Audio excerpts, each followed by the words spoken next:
Bom dia a todos e a todas. Eu peço desculpas por não me sentir muito confortável de falar em inglês, especialmente sobre temas tão complexos, delicados e passionais como aquele que me foi atribuída a responsabilidade hoje de repartir consigo, que é a política no Brasil como solução. Nós temos um problema grave no Brasil hoje, para falar num singular, que é basicamente um dissenso generalizado e uma fragmentação absolutamente única na opinião brasileira e um elemento de desagregação passional que está beirando, na minha opinião, e eu quero advertir desde logo que eu não sou um neutro observador da cena brasileira ou nem sequer mesmo um cientista político que tem a obrigação de tomar uma certa distância do objeto observado. Eu sou um militante, tenho um lado, tenho, enfim, uma vida de militância que já vai passando dos 30 anos. Esse agudo dissenso está subtraindo do Brasil o único caminho por onde nós podemos construir uma nova institucionalidade. E nós temos uma institucionalidade que foi objeto de um consenso, e eu ajudei a construí-lo na data, que materializou-se na Constituição de 1988. E a Constituição de 1988 fez-se muito olhando para o passado, como uma negação do autoritarismo, como uma negação, né, da emasculação dos direitos sociais, etc., etc., e passados essas quase três décadas da sua implementação, o fato claro hoje é que o Brasil tem praticamente 100% da sua institucionalidade central negada por aqueles que discutem, que debatem o assunto no nosso país. Não é pouca coisa, o Brasil tem hoje uma absoluta negação do modelo tributário, não há ninguém que eu conheça que defende que o modelo tributário que temos é o melhor e que deve assim ser mantido. Praticamente 100% das opiniões que eu conheço afirmam ou negam a viabilidade do modelo tributário que temos. Para falar ainda em mais duas institucionalidades centrais, há uma negação absoluta da própria institucionalidade política do país, ou seja, a unanimidade da opinião brasileira que eu conheço, desde acadêmicos, passando pela militância dos políticos, dos partidos de esquerda, à direita, etc., praticamente unânime é a afirmação negativa ou a negação de que o jeito com que nós institucionalizamos o formato da política no Brasil precisa ser reformado. Depois há outros dissensos também absolutamente graves, a esses um pouco mais localizados na elite, mas como são temas de baixa consciência popular na sua institucionalidade, não há praticamente também quem defenda o status quo. Falo, por exemplo, do sistema previdenciário do país, que também é negado ou é afirmado como insustentável, inviável, impossível. E reparem bem, nós, Houston, have a problem. Nós temos uma institucionalidade em vigor que gera a representação que temos, pelo conjunto de boas ou más questões. Essa institucionalidade em vigor gera a representação que temos, que, por sua vez, detém o monopólio da reforma dessa institucionalidade que lhe deu origem, o que nos traz ao curto-circuito que estamos vivenciando hoje. Qual é a razão disso? Vamos tentar compreender. O Brasil é uma democracia muito nova, muito verdinha, muito adolescente, praticamente, e de maneira que nós ainda temos uma gravíssima dificuldade de passar de uma democracia eleitoral, que é muito importante, que universalizou o voto, que entregou o voto aos jovens de 16 anos, enfim, que entregou voto aos analfabetos, é uma democracia extremamente generosa sob o ponto de vista eleitoral, mas é uma democracia ainda muito precária sob o ponto de vista do exercício da cidadania. E, por cima disso, nós temos o legado norte-americano, que nós teimamos em persistir nele, que é um presidencialismo cuja lógica, nessa circunstância socioeconômica brasileira, é uma lógica, por definição, de impasses. O presidencialismo, mesmo norte-americano, revelou recentemente a sua intrínseca lógica de impasse. Quando, por exemplo, uma maioria em antagonismo no parlamento com o executivo obrigou já por 2 ou 3 vezes, nos últimos 10 anos, a administração pública norte-americana a praticamente se paralisar como fórmula de superação desses impasses. Sendo que aqui na América há duas atenuantes que sustentam o presidencialismo. A primeira atenuante é que a institucionalidade em vigor é fruto de uma guerra civil e de um pacto severo que se fez na sequência dessa guerra, e num sistema jurídico mais consuetudinário do que positivo, como é o sistema brasileiro. A segunda atenuante é um ultrafederalismo, em que questões centrais do viver comunitário não precisam ter, vamos dizer, uma solução central, porque os estados, a Califórnia mais arejada, mais progressista, enfim, outro estado, para não mencionar qualquer nome aqui, não ser indelicado, é um pouco mais conservador, e isto vai decompondo o dissenso inerente ao presidencialismo. Definitivamente não é o caso brasileiro.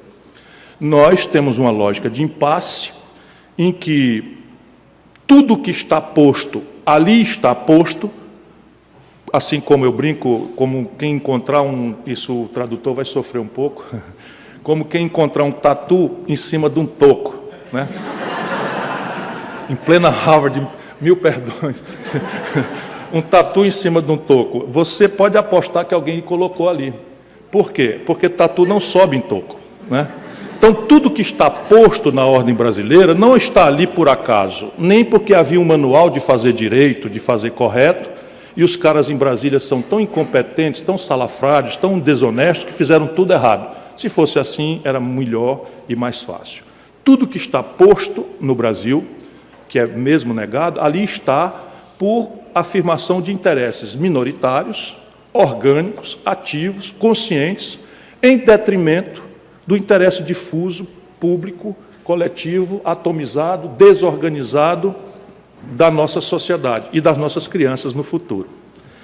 Isto nos traz a compreensão do problema hoje e eu estou desafiado como militante, dado que eu não sou um analista, não sou um cientista político, eu até me arrisco, já me arrisquei a assumir a responsabilidade por administrar essa gravíssima e complexa contradição como candidato a presidente, e hoje persisto insistindo como uma experiência que eu acumulei há muito tempo. E é o que eu quero lhes propor.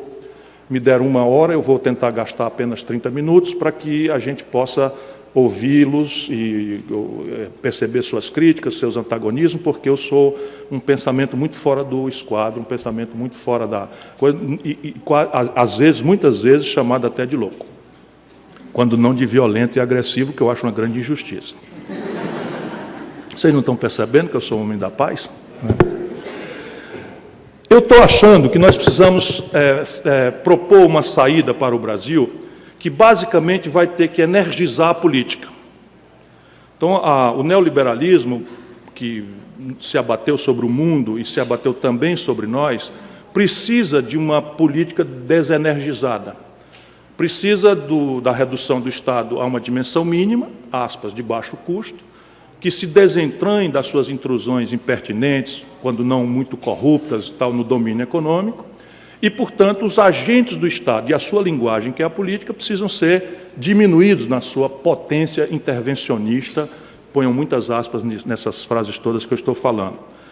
E isto se abateu gravemente sobre a Europa hoje perdeu os mecanismos de coordenação estratégica, vai demorar uns 20 anos para a Europa com um misto de recessão, um misto de inflação, um misto de pequenos arroxos, para consertar a equação que fizeram. A América não se rende, faz a retórica que quer fazer e faz o que na prática precisa ser feito, até tem uma nova língua que o George Orwell ficaria bastante invejoso, né, de chamar a estatização de pré-privatização, isso eu achei absolutamente fenomenal, na sequência da crise de 2008, mas no Brasil nós estamos perplexos.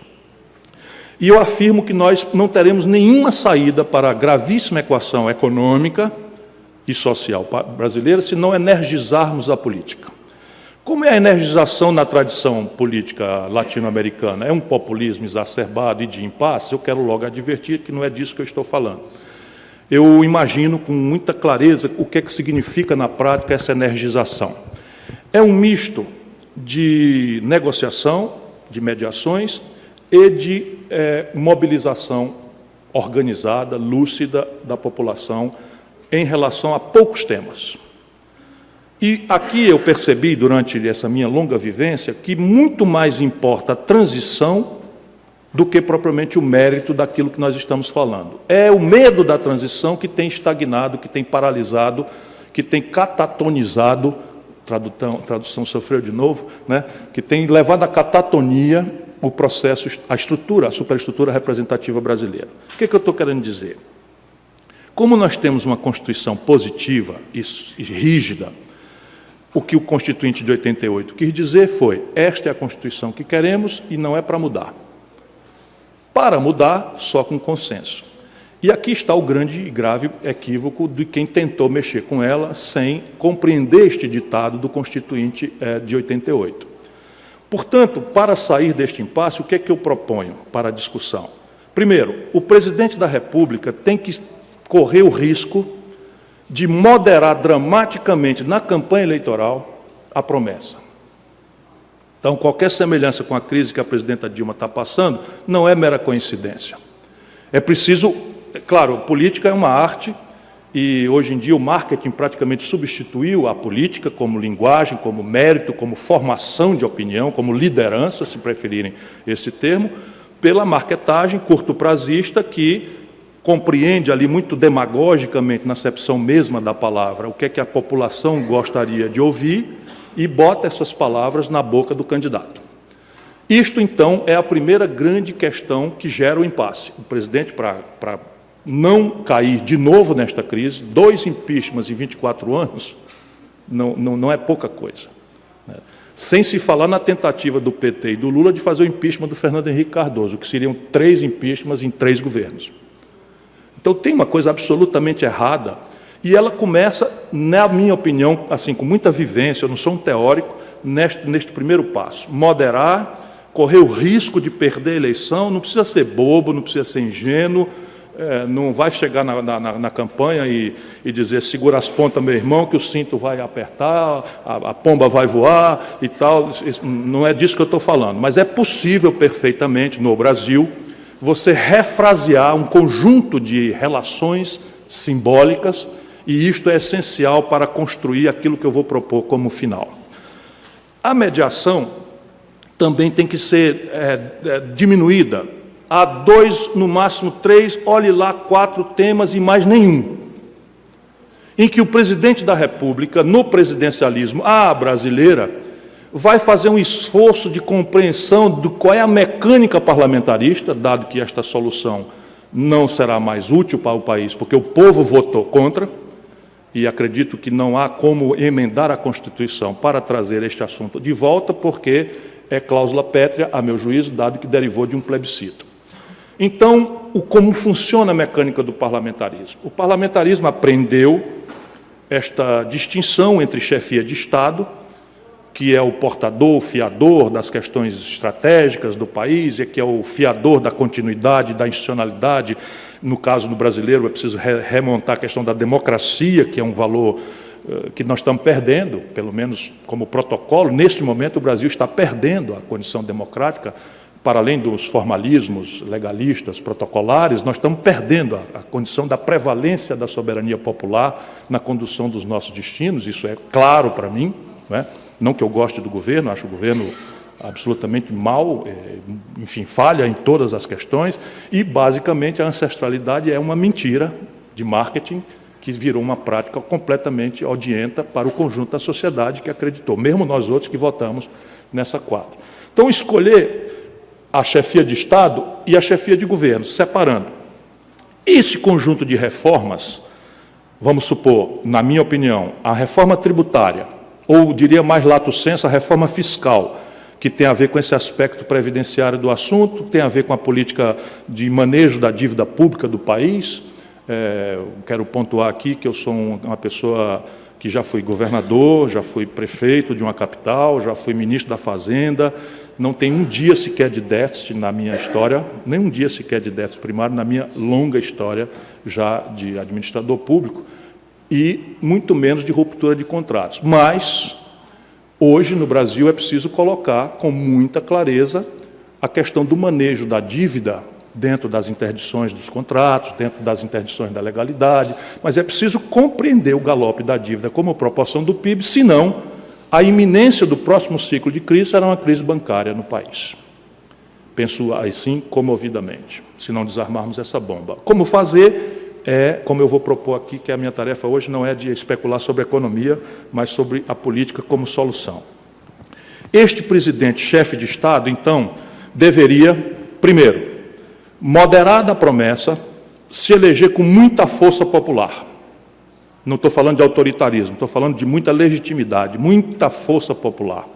Se possível, e essa força vai se construindo, na iminência do processo, bancar o risco de propor, com alguma máxima explicitude possível, a antecipação dos conflitos que virão do movimento seguinte, que é propor a reforma. Mas aí o presidente-chefe de Estado tem que abandonar completamente as suas convicções pessoais e se colocar nos temas tributário e fiscal, reforma política, o fiscal quer ver previdência também. E, enfim, eu me concentraria basicamente nessas duas questões, a fiscal lato sensu e a política, e o presidente, então, marcará para os 6 primeiros meses do seu mandato a conclusão de um debate e se retirará do mérito dos assuntos, pondo-se na posição de mobilizador das inteligências internacionais, o direito internacional comparado, das inteligências nacionais dos diversos ângulos e valores ideológicos, estressar o debate, mobilizar a população, informar, fazer a comunicação do processo, mediar os conflitos e marcar data para resolver. E a solução há de ser de duas naturezas. Obtido o que é improvável, um consenso forte nesta dinâmica das inteligências, propor pela estrutura representativa estrito sensu a reforma.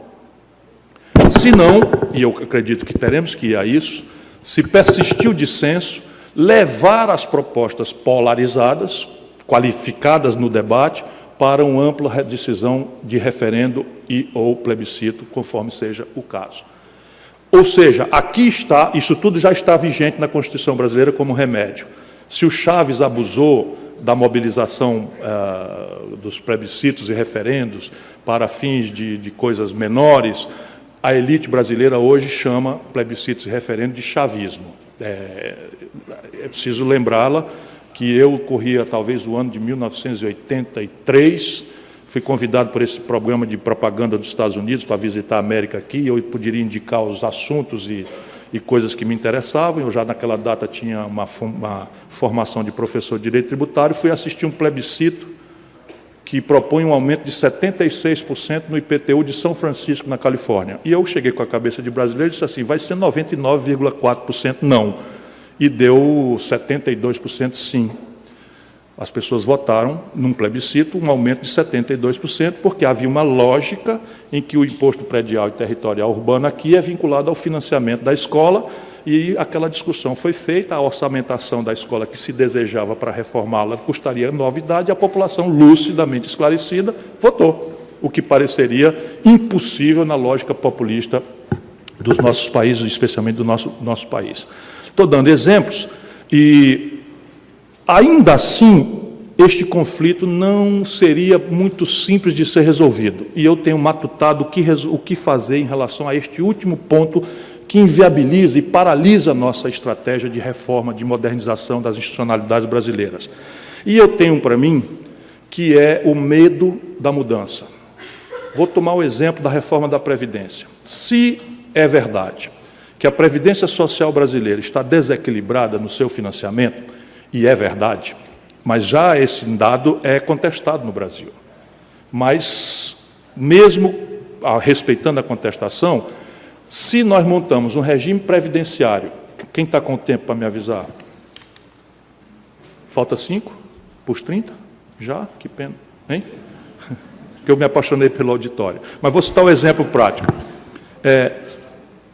Se eu tenho um desequilíbrio na conta da Previdência, basicamente, sem querer reduzir o que não é, se não complexo, eu preciso tratar de aumentar a receita e diminuir a despesa, ou um pouco dos dois.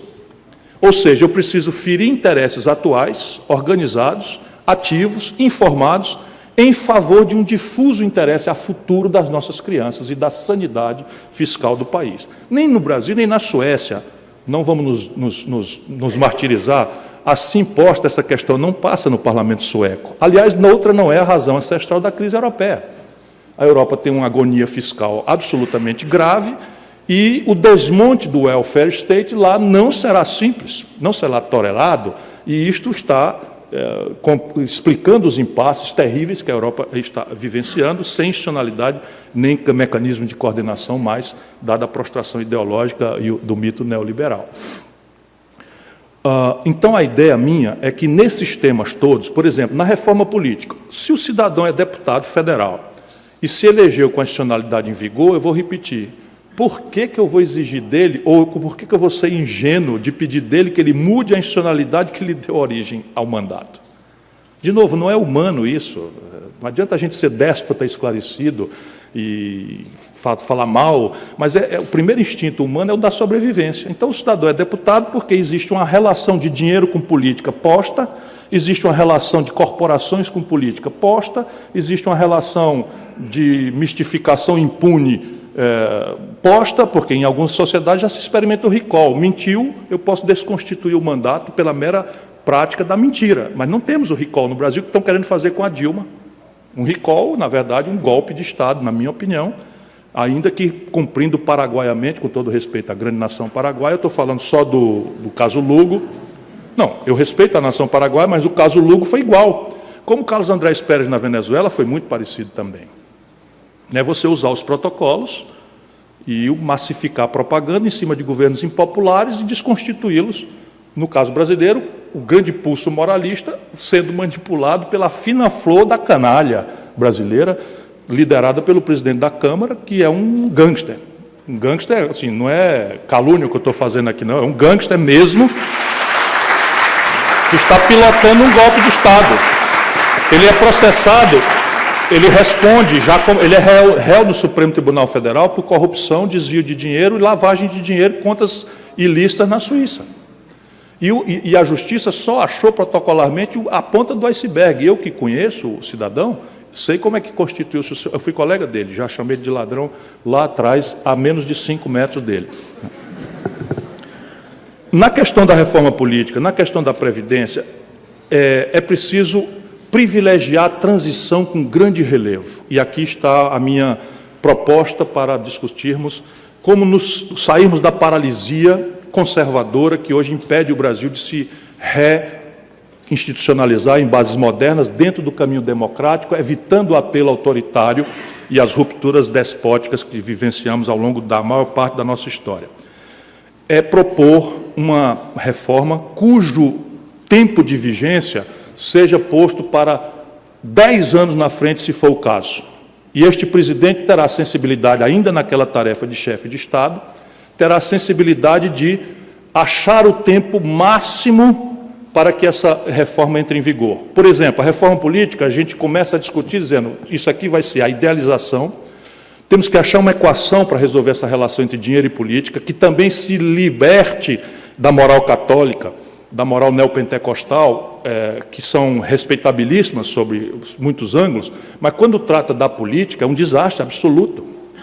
Porque nos Estados Unidos, por exemplo, de moral luterana, o candidato, os pré-candidatos, o Bernie Sanders, coloca a sua forma de financiar, a sua relação do dinheiro com a sua campanha, como um dado a mais do seu apelo pela preferência das pessoas. Eu já recebi $6 milhões e só recebo de contribuintes individuais. A Hillary Clinton é viável porque já recebeu $X milhões. No Brasil, a gente faz de conta que dinheiro não existe. E ao fazer de conta que dinheiro não existe, para não parecer que é um camelo querendo passar no fundo de uma agulha, lembra do ditado bíblico, Haddad? Né? É mais fácil um camelo passar no fundo de uma agulha do que um rico ganhar o reino dos céus. Então, a gente, para não querer ser apanhado em flagrante querendo passar um camelo no fundo da agulha, faz todo mundo de conta que não tem problema de dinheiro na política. É preciso resolver isto e botar para vigorar em 4 eleições no futuro. Os atuais representantes vão pensar, passa, se o presidente der força na rua, que é adequado ao que não se pode abrir, introduzir a dinâmica com um grande, generoso e esclarecedor debate, eliminar o medo da mudança, adiando a vigência, é preciso afirmar claramente que você, assim como as variáveis macroeconômicas, você precifica os efeitos disso ex ante.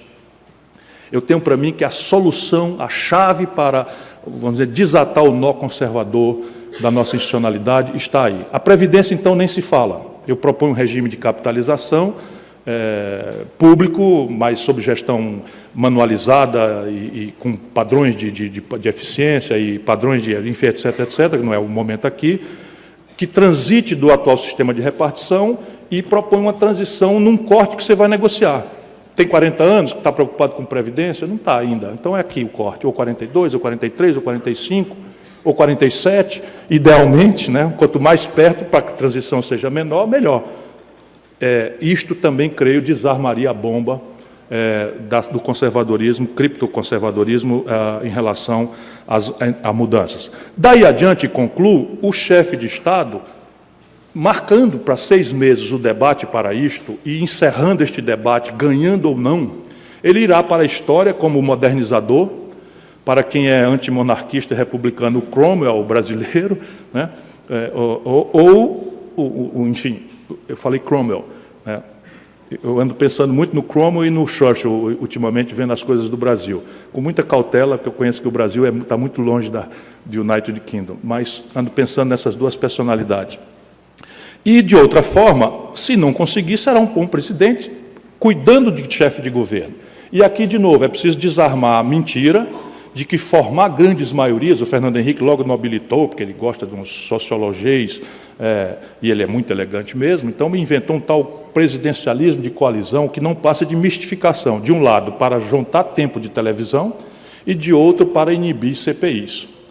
E aqui o presidente da República, como chefe de governo, tem que abrir mão desta veleidade. Ele tem que somar uma maioria simples para transitar com aquelas coisas da rotina do chefe de governo e, no caso das CPIs, ele tem que simplesmente anunciar um novo código de ética. É assim, eu sou o único cidadão autorizado a roubar nesse governo. Como eu não vou roubar, não rouba ninguém. Né? Isso foi uma brincadeira, pode rir. Porque o perigo é da turma editar isso no Facebook, né? Percebe o que eu estou querendo dizer? Se o presidente da República não é ladrão, e o Fernando Henrique não é ladrão, eu vou dizer aqui uma coisa polêmica no momento presente, mas eu não vejo o Lula como um ladrão. Sabe, um presidente do Brasil corrupto não ia ter a tipificação da sua corrupção com um triplex cafona numa praia cafona de Guarujá. Eu penso isso, porque ele é muito concessivo moralmente. Ele é frouxo moralmente, eu penso isso e tenho muita raiva disso, porque nós, desse lado, não podemos cometer esse desatino e esse erro, essa frouxidão moral. Mas se o presidente, e vou concluir, não rouba, ele não tem que ter compromisso com ninguém que rouba embaixo. E assim fica simples, quer fazer CPI, qualquer um que for apanhado roubando, é problema do delegado de polícia, se reconstitui o governo. E aí você, com eficiência e todos os conflitos, fica do lado da rua para não desconstituir o seu mandato. Acredito que por aqui temos uma pista a ser melhorada na sua crítica, por onde o Brasil pode se modernizar. Importante, entretanto, concluir, fora da democracia não há saída.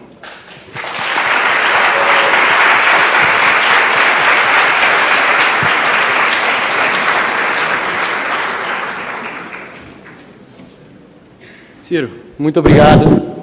Eu só queria lembrar a todos nossas 3 regrinhas para perguntas. Primeiro, por favor, se apresente, diga seu nome, a que organização você está ligada. Em segundo, queria lembrar que perguntas são breves, não tem introduções. A gente queria que vocês limitassem perguntas até no máximo 30 segundos, para a gente ter o máximo de perguntas possíveis e fazer isso um diálogo. E, em terceiro lugar, perguntas terminam com um ponto de interrogação. Queria deixar isso bem claro. Então, por favor, nós temos alguns voluntários com microfones aqui dos lados, então façam filas e a gente vai chamando vocês. Por favor. Ok, Ciro, muito instigante a sua palestra. Esse é um dos maiores brasileiros. Eu conheço o Haddad. Mas eu fico pensando o seguinte, você, pelo que eu entendi bem, pode ser que eu tenha entendido mal, você gostaria que os candidatos à presidência, moderassem o seu discurso, mesmo sabendo que, às vezes, dizendo coisas um pouco mais radicais, conseguiriam mais votos, quer dizer, limitar os temas a um número relativamente pequeno e que eles atuassem a partir do momento que fossem eleitos, de uma maneira imparcial, para que as discussões sobre reformas importantes fossem feitas, correto? Mas o problema que eu vejo é aonde é que nós vamos arrumar esses candidatos iluminados e como dar-lhes incentivos para que eles não desviem para um comportamento mais populista ao longo da campanha e pós-campanha, dado a polarização que ainda existe no Brasil hoje. Esse é um desafio, mas, de novo, a democracia não é um regime de concessão. A democracia é um regime de conquista. Isso temos que ter clareza. Eu, por exemplo, fui candidato 2 vezes. E eu teria que morder a língua e queimá-la aqui, nesse auditório presente, se eu, dizendo isto aqui, não tivesse tentado fazer o que eu estou dizendo nas 2 vezes que fui candidato. Só que eu fiz de uma forma meio truculenta. Eu estava muito mais no adjetivo do que no substantivo. Eu queria muito mais agredir, vamos dizer, a polarização paulista que se projetou para o Brasil, sem ser sociologicamente real. Quer dizer, na Bahia e no Ceará, a aliança PSDB-PT são absolutamente naturais, porque são flancos modernizantes contra um atavismo oligárquico, atrasadíssimo. E em São Paulo, que não tem problema nenhum, os dois são iguais, se confrontam, e essa confrontação virou uma coisa odienta e se irradiou para o conjunto da sociedade brasileira. Isso tem que ser desarmado agora, e vai ser desarmado pelo povo brasileiro. Em 2018, a eleição será muito parecida, espero que não com o mesmo desfecho trágico, das eleições de 89. Haverá uma hiperfragmentação, haverá candidatos para todos os gostos, candidatos que, por exemplo, defendem a tortura como um mecanismo justo, explícito de confrontar mesmo criminosos comuns e especialmente políticos de ideologia, como o Bolsonaro, meu ex-ilustre colega da Câmara Federal, é um tipo, né? Até o marinismo, que é um moralismo difuso, um apelo à natureza, né? No Rio, não, isso vai ser favorito, isso, né? E assim, não é maldade ali, não há maldade nenhuma ali. Ela é decente, ela gosta do Brasil, agora ela da missa não conhece nem sequer uma fração do texto, né? Quanto mais o texto. Uma das pedrazinhas do texto ela não conhece. Não é por maldade, ela é negação. E isto é o que eu não queria ser tão cruel, mas isso é o que eu estou querendo dizer. Então, veja bem, a dinâmica de uma campanha hiperfragmentada, que vai acontecer em 89, permitirá, no debate, esse constrangimento. Então, por exemplo, imagine que o Lula volta candidato. Qual é a promessa que o Lula vai fazer que eu, estando do lado ali como candidato, eventualmente também, não diga, Lula, para com isso, né? Eu prometo que dessa vez vai ser assim, né? Vai ser mais moderado. Então, repare, eu não estou dizendo que é fácil. Como é? Eu ouvi alguma... Contestar é possível, não tem problema nenhum. Viu? Então, repare, eu não estou dizendo que vai acontecer, eu estou dizendo o que é necessário, e se eu for candidato, vai ser assim. E eu também tive a malícia de dizer, nós não vamos chegar lá dizendo, ó, segura as pontas que o mundo vai se acabar, vai ser uma amargura grande. Não, você diz assim, ó, quer ter saúde? Vamos lá, como é que eu vou propor a questão da Previdência? Eu, ao invés de propor uma coisa, que é uma magistratura, não é propriamente uma isenção, é uma magistratura que vai judicar ali no assunto. Mas eu vou dizer, meu irmão brasileiro, você prefere deixar para os seus filhos uma dívida ou uma poupança? Eu conheço o povo brasileiro com a minha alma, é dali que eu venho. Eu sou filho de funcionários públicos, criado no interior do Ceará, enfim, eu conheço o povo. O povo vai dizer que por 80% eu quero deixar uma poupança, eu não quero deixar uma dívida para o meu filho. Então, presta atenção. Percebe? E atenuar o medo. Então, você é aposentado? Não se preocupe, não vou mexer no seu direito. Vou chamar a CUT, vai chamar não sei quem, vem cá. Não vou mexer no seu direito, vamos consertar uma transição, porque, repare bem, quando o Brasil construiu esse modelo, a gente tinha uma pirâmide etária, 6 trabalhadores ocupados para pagar um aposentado com expectativa de vida inferior a 60 anos. Hoje nós somos um botijão de gás etário, essa expressão é minha, né? Pouco jovem, muitos gatões da meia-idade, né? E já muitos velhos. Nós temos 15 anos para resolver isso, é um hiato demográfico, então precisa... E aí o corte. Eu acredito, comovidamente, porque eu venho de uma geração que ganhou todas na política. Minha geração, eu começo muito cedo, eu fui deputado com 25 anos, já venho da militância do movimento estudantil, era uma ditadura, como você, né? Ganhou todas, nós ganhamos todas. E ainda me apartei do PT na confrontação da Constituinte, que eles votaram contra, e eu fiquei a favor, e ainda fiquei o PT contra no plano real, e eu ajudei a fazer. Então, eu acredito na força miraculosa da política. E assim, não é por idealismo, é porque eu vi, nós ganhamos todas. Agora é preciso ganhar outra, precisa só ter clareza na agenda. Bom dia, meu nome é Tabata, eu estudo Ciências Políticas e Astrofísica no Harvard College. Astrofísica e política. É. Ou inveja. Não, não é por nada não, eu ando estudando astrofísica. É sério? É, sim, claro. Que bacana. Você compreende que o multiverso é uma possibilidade mesmo? Eu Não, acho porque é o seguinte, tem a evidência nenhuma, fundação do tempo e espaço no Big Bang colide com uma concepção filosófica do antes. Não é? Porque o antes, sob o ponto de vista físico, não tem sentido existe. a partir do Big Bang, mas filosoficamente é axiológico que haja um antes. Nós precisamos discutir isso daqui a pouco. Vamos. Me interessa mais, o cara pode acreditar. Tá bom. O meu maior objetivo é que o Brasil tenha uma educação pública de qualidade e eu quero muito ser política. Então, a minha pergunta é mais nesse sentido. O que o senhor recomenda para quem quer entrar na política? Então, como não repetir os mesmos erros, como ter impacto e, mais importante, como sobreviver nesse mundo? Então, o que eu posso fazer? A minha tentação imensa é dizer, não sei. Mas eu sei que eu não posso dizer isso. Então, repare bem, a política, antes de ser uma ciência que a gente pode estudar como observador, ela é assim como o universo no período inflacionário. Deixa eu dar uma conversa particular entre nós dois aqui. Então, repare bem, diz o Einstein que nada pode ter velocidade acima da velocidade da luz. Mas, a partir do Big Bang, como eram partículas subatômicas, a velocidade foi maior do que a velocidade da luz, o que é incompreensível, né? Então, repare, uma coisa é você observar o fato, outra coisa é você participar do fato. Então, a minha proposta é, como analista, desconfie. A política é uma obra humana, falha. Não precisa ser corrupta, mas é uma obra humana, falha. Quando você lê a obra básica da ciência política, que é O Príncipe, né, você vai ouvir frases que, descontextualizadas, são chocantes. Né? Jamais prosperou o príncipe que deu empenho à palavra dada.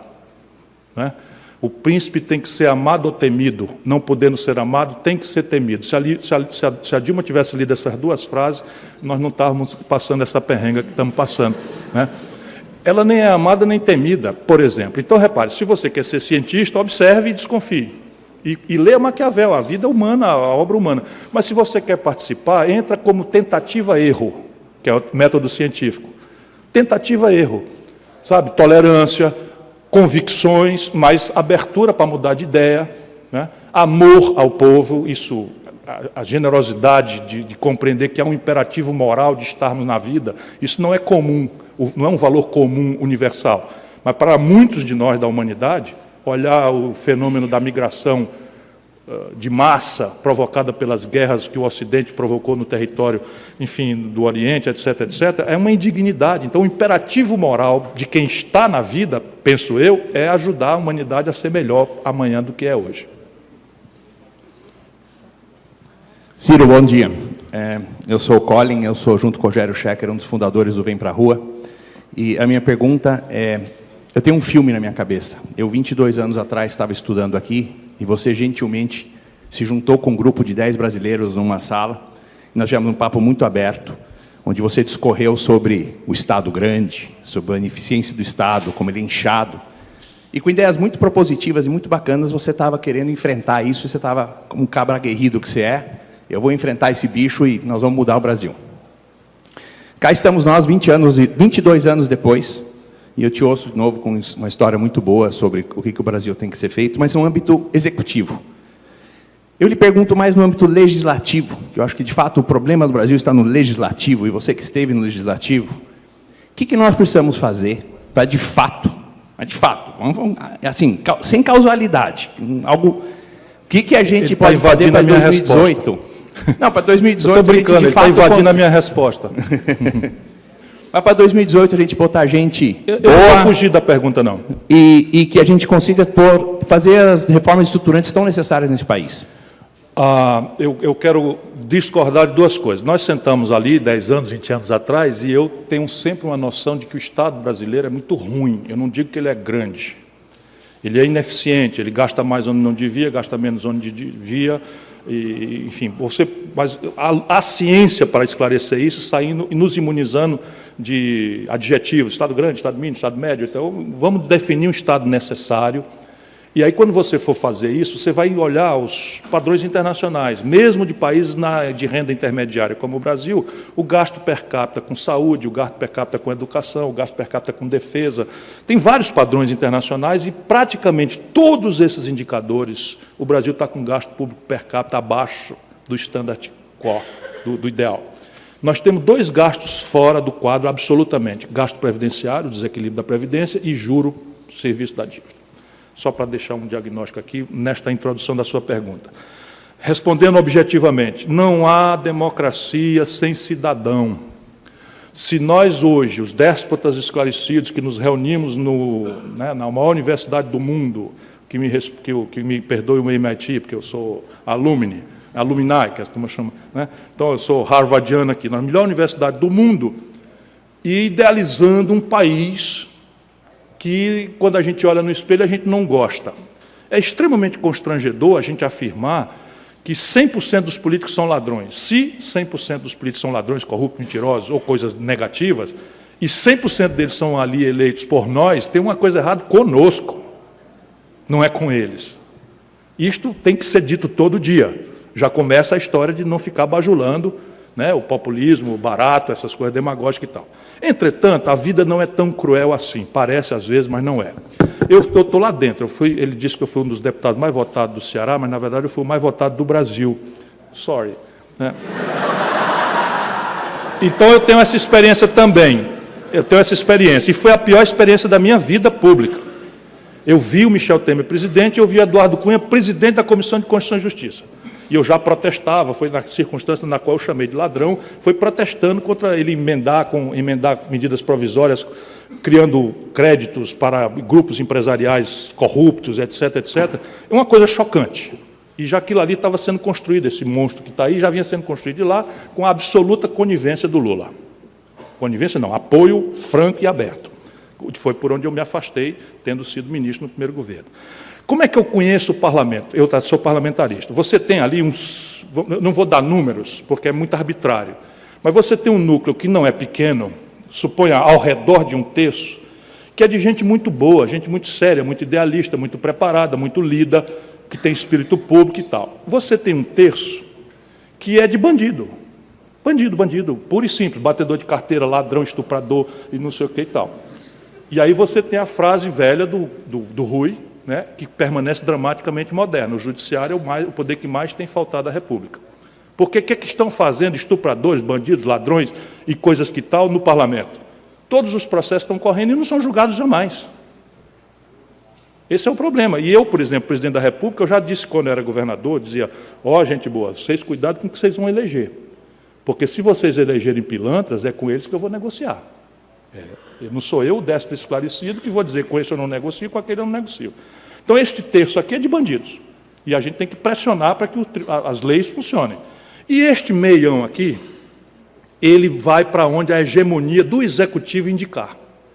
Se a linguagem for decente, houver limites, ele encosta para cá, para o lado dos melhores. Creia nisso. Exemplo prático, Juscelino Kubitschek passou o governo inteiro acossado por golpes, acossado por ameaças, por não sei o que e tal, nunca perdeu a rua. Por nunca ter perdido a rua, montou praticamente 2 governos.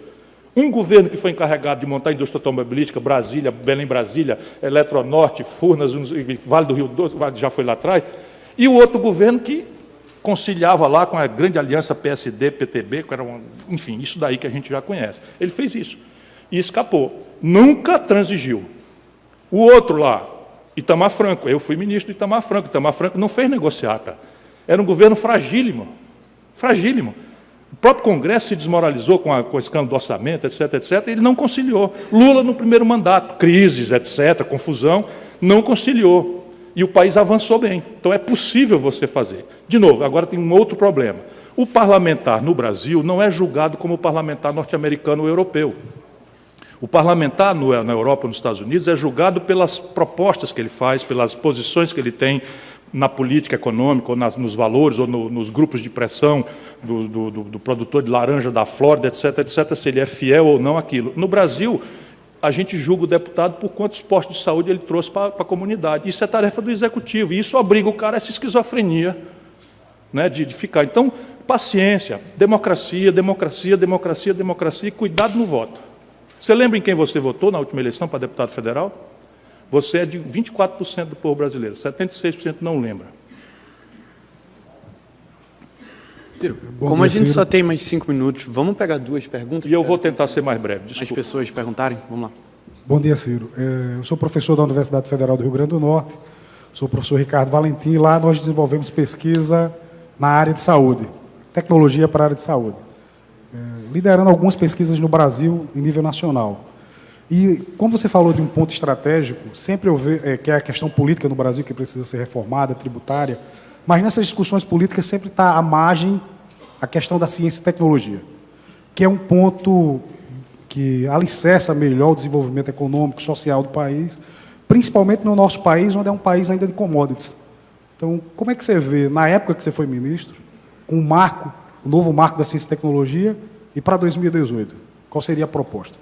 Eu não sou daqueles que acham que as coisas estão piorando, não. Eu sou daqueles que, com todas as contradições, acho que o Brasil está sempre melhorando. Tem stop and go, que não precisava ter, enfim. Entretanto, o Brasil hoje, dado o que está acontecendo no mundo, vamos pegar aqui, no princípio do século XX, acabou o século XIX, a distância entre o Brasil e os Estados Unidos era 100. No meados do século XX, a distância entre Brasil e Estados Unidos, cada qual na sua velocidade relativa, era 60. A partir dos anos 90, a distância entre Brasil e Estados Unidos virou para 110. E, basicamente, isto é causado por um punhado complexo de fatores, mas eu imagino 3 assimetrias básicas. Uma tem a ver no ponto seu, desculpa, é que nem o Padre Vieira, não posso ser breve, né? Há uma assimetria grave da competitividade global do Brasil, que é o estrangulamento no financiamento, crônico. Você se financia a juro negativo no mundo e o Brasil se financia a taxa de juros mais cara do planeta. Outro assunto que demanda uma outra conversa que a gente precisa ter. A segunda é a questão de escala, que com a presença da China na área do Brasil, né, salvo commodities, na área industrial do Brasil, têxteis, essas coisas de baixo valor agregado, têxteis, calçados, tal, são exemplos práticos. A escala da China faz chegar uma calça jeans na Sulanca de Caruaru, falei ontem lá no MIT, mais barato do que custa produzir, lá na Sulanca de Caruaru. E lá não tem tributo, não tem cargo previdenciário, não tem juro, não tem nada. Então, temos um problema. E o terceiro problema é a assimetria no padrão tecnológico, porque o Brasil aspira a um padrão de consumo global, e a única coisa que está de fato globalizada é a informação de um padrão de consumo maravilhoso, ao qual eu estou crescentemente induzindo minha juventude a referir sua felicidade. Então, eu não sou mais feliz porque tenho uma namorada maravilhosa e eu consigo cometer uma poesia, como era na minha turma. Fazer política, achar que nós íamos enfrentar a ditadura, revogar os modos judaico-cristãos de organizar a família. Nós éramos uma potência sem limites, e isso era bastante, era felicitante. Hoje em dia, a felicidade está sendo referida a um padrão de consumo que você não alcançará jamais, porque quando você alcança aquele, você deseja o outro. E isto explica a ansiedade global e a violência que nós estamos vivendo no Brasil, mas também é outro assunto para outra hora. Mas o elemento central é tecnológico. E eu não acredito, desculpem, não acredito no espontaneísmo individualista do mercado para equacionar isso. Porque eu nunca vi isso na humanidade. Aqui na América, há uma conexão instantânea, governo, empresariado e inovação, academia. E isto funciona azeitadamente com retóricas às mais, mas você tem uma compra aeroespacial, onde vão lá as encomendas por novos materiais, supercondutores, nanotecnologia, biotecnologia, depois você tem uma compra por defesa, o orçamento de defesa é o orçamento do planeta todo, e aí lá se vem novos materiais, supercondutores, e eles vão pilotar, de novo, a terceira revolução industrial. Nós, no Brasil, não estamos investindo privadamente nada em ciência e tecnologia, nem sequer capacitação e treinamento suficiente para modos rudimentares de produção, e não temos uma política industrial de comércio exterior que nos assinale protagonismos globais. E é por aí que eu vou. Quer dizer, eu iria. Já estou me dando por eleito, que nem o Temer. Estou fazendo igual o Temer, já estou me dando por eleito. Só que ele está golpeando o país. Né? Vamos pegar as 2 últimas, por favor. Olá, bom dia, Ciro. Meu nome é Cláudia Fernandes, eu vivo aqui em Massachusetts. Eu gostaria de perguntar, eu sou ativista, militante, como você fala, da educação e direitos humanos, trabalho com as comunidades e a minha formação é em psicologia. Minha pergunta vem exatamente de nós, como imigrantes, quando nós estamos na diáspora, nós olhamos para o Brasil com olhar com outro prisma, né? Então, eu queria perguntar de você, uma vez que muitos de nós aqui fora achamos que a crise brasileira não vem da questão política ou econômica, e sim moral e ética, você acha que lá no Brasil, se precisa de um líder, de um político, ou de um presidente, ou de um estadista? E a segunda pergunta você acha que, como nós que vivemos na diáspora, né, somos imigrantes, poderíamos participar mais ativamente na questão do Brasil, da melhora do Brasil, né, nas questões políticas, nas questões econômicas, sendo até que nós temos um bom material humano, boa formação com os nossos filhos, boas universidades. E a minha pergunta vem, na época da eleição, sempre vem aqui políticos conversar com a comunidade e depois somem. Então, a minha pergunta qual seria a nossa participação mais efetivamente e qual a sua opinião em relação à liderança do Brasil? Líder ou estadista, ou político? Político, necessariamente, porque não há... Vamos pegar outra. Não, eu respondo mais telegraficamente. Político, necessariamente, não há alternativa fora disso. Por mais adjetivo que se queira dar, a política há de ser recuperada como um exercício nobre, talvez um dos mais nobres possíveis da humanidade. Agora, estadista não é uma coisa que se produz assim, não. Cate um estadista, procure um estadista, desenvolva um critério para avaliar um estadista, mas, normalmente, os estadistas são identificados a posteriori. Tenho pensado muito no Churchill, porque, nas iminências da Segunda Guerra Mundial, quando Hitler já se colocava, o Churchill visualizou o futuro e via que o Hitler seria uma tragédia para a humanidade. E ele foi banido. O Chamberlain fez um acordo, assinou um acordo junto com o Stalin e o Hitler, assinaram um acordo, que era o que o Hitler precisava para desarmar e permitir sua aventura e construir, por exemplo, o Holocausto. E o Churchill talvez tenha sido a única pessoa na história da BBC de Londres proibido de falar ali, porque foi visto como agressivo, grosseiro, provocador, etc., etc. Se recolheu para sua fazenda, bebia conhaque o dia inteiro, ia dormir deprimido, fumando, feito um caipora. E quando aconteceu o desastre, foram chamar o Churchill, que, na minha opinião, é o maior homem do século XX, mas só foi visto depois. E, para completar a contradição da obra política, acabou a guerra, ele salvou a humanidade do flagelo nazi-fascista e perdeu a eleição. Perdeu a eleição, simples e puramente. Por quê? Porque os novos tempos pediam não mais um falcão, mas um pacifista, um pacificador, um negociador, alguém que fosse ajudar a recuperar o desastre da Europa. Essa é a vida. Essa é a vida. Agora, eleitor é que escolhe, e a história é que define quem é político e quem é estadista. Oi, bom dia, Ciro, tudo bom? Meu nome é Gabriel, eu faço computação, estou no 3º ano aqui em Harvard College. E essa pergunta eu normalmente pergunto para pessoas numa posição parecida com a sua. Quando a Marina Silva veio aqui, eu fiz uma pergunta parecida. E eu queria basicamente dar um passo para trás. Quando eu me vejo tentando votar numa pessoa para presidente do Brasil, eu me faço duas perguntas. A primeira é o que um presidente faz. E a segunda é como que eu meço se uma pessoa é boa para fazer aquilo que um presidente faz, que tipo de meta, esse tipo de coisa, e como é que eu sei se uma pessoa vai ser melhor do que a outra para fazer aquilo, certo? E, no final das contas, todos os candidatos, eles falam, vamos botar uma equipe muito boa de ministros no governo, tem uma saída para a economia que é essa aqui, e dão várias saídas para vários problemas que a gente tem, citam vários problemas, isso ressona com a gente, porque a gente sabe dos problemas, todos eles citam os problemas, a gente vê, isso aí mesmo. Só que, no final das contas, as saídas, no ponto de vista acadêmico, quando a gente estuda aqui com os economistas aqui em Harvard, por exemplo, não existe um consenso, mas os políticos muitas vezes falam, não, é esse lado, e o outro político fala, é aquele lado. Então, eu não sei medir o que é para eu olhar, para saber se um candidato é melhor do que o outro para fazer o que um presidente faz. Serviço pesado, democracia é assim mesmo. E democracia verdinha, só tem 27 anos, a democracia brasileira é praticamente a sua idade, provavelmente. Né? Então, 22, por isso que eu disse praticamente, né? Do alto da minha inveja, né, que tenho 58. Então, repare bem, duas coisas na sua pergunta estão postas. A primeira é talvez muito lateral, mas assim, o despotismo esclarecido não é a saída para nós. Especialmente porque nós perdemos há muitos anos a capacidade de um pensamento original sobre o Brasil.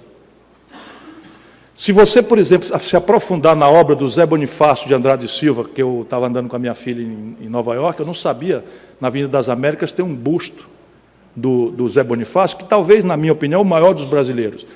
E ali na fundação do Brasil, talvez seja... Mas você tem Joaquim Nabuco, você tem Sérgio Buarque de Holanda, o Celso Furtado já com influências de Cepal... Enfim, mas o pensamento original sobre o Brasil não existe mais. A nossa melhor inteligência, nós estamos mandando treinar fora. Praticamente, eu estava conversando com o professor Mangabeira ontem à noite, praticamente todos os nossos garotos vêm com uma ideia de que eu vou, com a minha indignação com o status quo brasileiro, com a minha inteligência, com a minha possibilidade de achar uma vaga em Harvard, no MIT, na London School of Economics, na Universidade de Urbana-Champaign, são os lugares onde eu já andei, em Stanford, etc., onde eu já andei, em Yale e tal, todos esses cantos eu já andei. Então, eu vou chegar lá e tenho esse conjunto de valores, eu penso em mudar as coisas no Brasil e eu vou treinar minha cabeça, eu vou aprender como é que eu faço isso. E chega aqui, os professores americanos são absolutamente interessados nisso.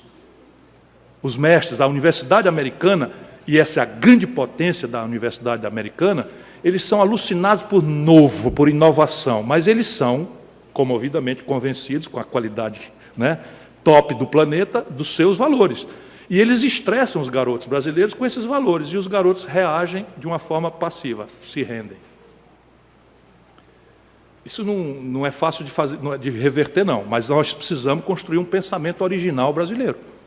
Por quê? Porque determinadas coisas, por exemplo, eu estava citando, Cláudio, um exemplo da Globo. As pessoas, a Globo manipula, mente e manipula, para valer, mas a Globo acredita em determinadas aberrações. E quando o Fernando Henrique, em 98, foi candidato à reeleição, eu fui candidato a presidente, havia flagrância de que haveria um colapso no câmbio.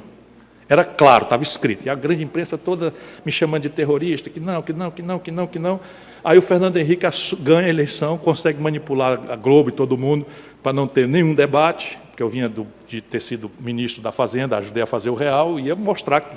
E tinha rompido por isso, porque o Real era uma boa iniciativa, porém precária, que precisava de aperfeiçoamentos graves, e ele jogou tudo na lata do lixo em troca da reeleição, em função da popularidade despolitizada que o Real trouxe.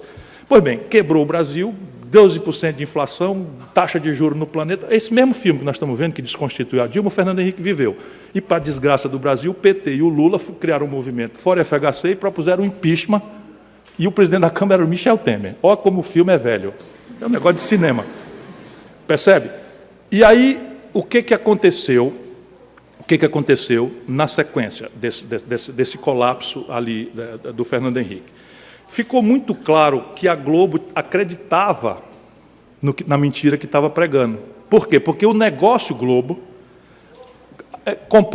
tomou dinheiro emprestado em dólar, sem hedge, para financiar um negócio não tradable, que é vender TV a cabo, cabeou o Rio de Janeiro com fibra ótica, baseado em dólar, para vender um negócio em real. Na hora que desvalorizou o câmbio, descasou a operação, a Globo quebrou. Ou seja, é intoxicação ideológica, como eu tenho repetido, não é mentira, é intoxicação ideológica. E aqui está o ponto. Como fazer? Te vira, cara. Isso aí, te vira. Vai olhar o exemplo, vai olhar o passado. Como é que as sociedades modernas fazem? Todo político é lambanceiro. Casa, comida, roupa lavada, o que está aí que está errado, deixa que eu chuto e tal. Te vira. E no passado, onde é que ele andou? Qual a experiência que ele acumulou? E qual a consistência entre o que ele fala e a vivência ou a experiência alternativa de outros países? Democracia é pesado. Não tem anjo vingador que desce, estala o chicote e bota as coisas em ordem por nós. Desculpa, não tem. Ciro, muito obrigado. Valeu, obrigado a todos. Obrigado.